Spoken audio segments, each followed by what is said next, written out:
بسم اللہ الرحمن الرحیم لا يحب اللہ الجہر بالسوء من القول الا من ظلم وکان اللہ سمیعا علیما۔ ترجمہ کنز عرفان، بری بات کا اعلان کرنا اللہ پسند نہیں کرتا مگر مظلوم سے، اور اللہ سننے والا جاننے والا ہے۔ اس آیت مبارکہ کے بارے میں ایک قول یہ ہے کہ بری بات کے اعلان سے مراد کسی کے پوشیدہ معاملات کو ظاہر کرنا ہے، جیسے غیبت ہوگی، کسی کی چغلی وغیرہ ہوگی۔ یعنی اللہ تبارک و تعالیٰ یہ پسند نہیں فرماتا کہ کوئی شخص کسی کے پوشیدہ معاملات کو ظاہر کرے، اللہ تبارک و تعالیٰ یہ پسند نہیں فرماتا۔ دوسرا قول جو ہے وہ یہ ہے کہ بری بات کے اعلان سے مراد گالی دینا ہے۔ اللہ تبارک و تعالیٰ یہ بھی پسند نہیں فرماتا کہ مسلمان دوسرے مسلمان کو گالی دے۔ نبی علیہ السلام نے ارشاد فرمایا کہ مسلمان کا بھائی ہے، وہ اس پر ظلم نہیں کرتا اور نہ اسے گالی دیتا ہے۔ مسلمان کون ہوتا ہے؟ جو گالیاں بھی نہ دے اور مسلمانوں پر ظلم بھی نہ کرے۔ حضرت عبداللہ بن مسعود رضی اللہ تعالیٰ عنہ فرماتے ہیں نبی علیہ السلام نے ارشاد فرمایا مسلمان کو گالی دینا یہ فسق ہے، گناہ ہے مسلمان کو گالی دینا، اور فرمایا اسے قتل کرنا یہ کفر ہے۔ مسلمانوں کو قتل نہیں کیا جاتا۔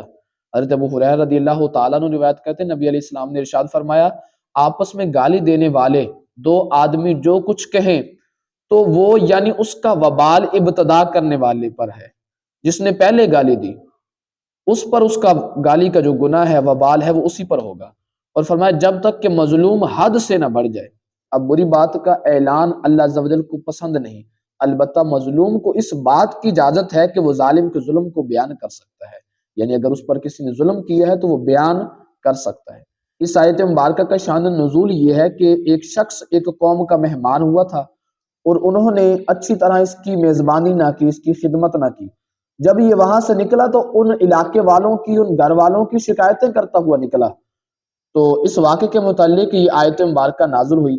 بعض مفسرین نے فرمایا کہ یہ آیت مبارکہ حضرت صدیق اکبر رضی اللہ تعالیٰ عنہ کے حق میں نازل ہوئی کہ ایک شخص حضرت صدیق اکبر کو برا بلا کہتا رہا، آپ خاموش رہے، صبر کرتے رہے، تو وہ شخص خاموش نہ ہوا، وہ برا بلا کہتا رہا، تو آپ نے ایک مرتبہ اس کو جواب دے دیا۔ نبی علیہ السلام بھی پاس تشریف فرما تھے، پہلے وہ برا بلا کہتا رہا، حضور علیہ السلام چپ کر کے بیٹھے رہے، صدیق اکبر بھی چپ کر کے بیٹھے رہے، اور وہ کہتا رہا، اس کی باتیں سنتے رہے، صبر کرتے رہے۔ لیکن جب آپ نے ایک مرتبہ جواب دیا نا تو نبی علیہ السلام وہاں سے اٹھ کر چلے گئے۔ حضرت صدیق اکبر رضی اللہ تعالیٰ عنہ بھی پیچھے گئے، عرض کی یا رسول اللہ صلی اللہ تعالیٰ علیہ وسلم جب تک میں خاموش رہا، صبر کرتا رہا، اس وقت تک تو آپ بیٹھے رہے، لیکن جب میں بول پڑا پھر آپ چلے گئے، اس کا کیا ماجرا ہے؟ تو نبی علیہ السلام نے ارشاد فرمایا اے ابو بکر، تیرا جواب دینے کے لیے اللہ نے فرشتہ بھیج دیا تھا، فرمایا جب تک تو نے صبر کیا ہے نا تیرا جواب فرشتہ دیتا رہا ہے، اور جب تو بول پڑا، تو نے کچھ کہہ دیا، جواب دے دیا، فرمایا فرشتے کی جگہ پر شیطان آ گیا، یعنی تجھے یہ چاہیے تھا کہ تو صبر ہی کرتا رہتا۔ اس آیت مبارکہ سے ایک ہمیں درس یہ بھی ملتا ہے کہ اگر کوئی برا بلا ہمیں کہے تو بجائے جواب دینے کے اللہ کی رضا کے لیے چپ کر جائیں، خاموش ہو جائیں۔ مہمان نوازی کے حوالے سے بھی اس آیت مبارکہ کا شان نزول ہے۔ اس سے ان لوگوں کو بھی عبرت حاصل کرنی چاہیے جو میزبان کی مہمان نوازی سے خوش نہیں ہوتے، اگرچہ گھر والے نے کتنے ہی تنگی سے اہتمام کیا، خصوصاً رشتہ دار اور بالخصوص سسرالی رشتہ دار مہمان نوازی پر شکوہ شکایت کرتے ہیں کہ آج یہ نہیں بنایا تو دوسرا بنانا تھا، آج دوسرا بنا لیا تو تیسرا بنانا تھا، تیسرا بنا لیا تو چوتھا بنانا تھا، اعتراض ہی کرتے رہتے ہیں۔ نبی علیہ السلام نے کیا ارشاد فرمایا؟ حدیث مبارکہ میں ہے کہ مہمان کو حکم دیا گیا ہے کہ کسی مسلمان کے لیے حلال نہیں ہے کہ وہ اپنے بھائی کے پاس اتنا عرصہ ٹھہرے کہ گناہ میں مبتلا کر دے۔ صحابہ کرام رضوان اللہ اجمعین نے عرض کی یا رسول اللہ صلی اللہ تعالیٰ علیہ وسلم وہ اپنے مسلمان بھائی کو کیسے گناہ میں مبتلا کرے گا؟ تو حضور علیہ السلام نے ارشاد فرمایا کہ وہ اپنے بھائی کے پاس ٹھہرا ہوگا اور حال یہ ہوگا کہ اس کے پاس کوئی ایسی چیز نہ ہوگی جس سے وہ اس کی مہمان نوازی کر سکے۔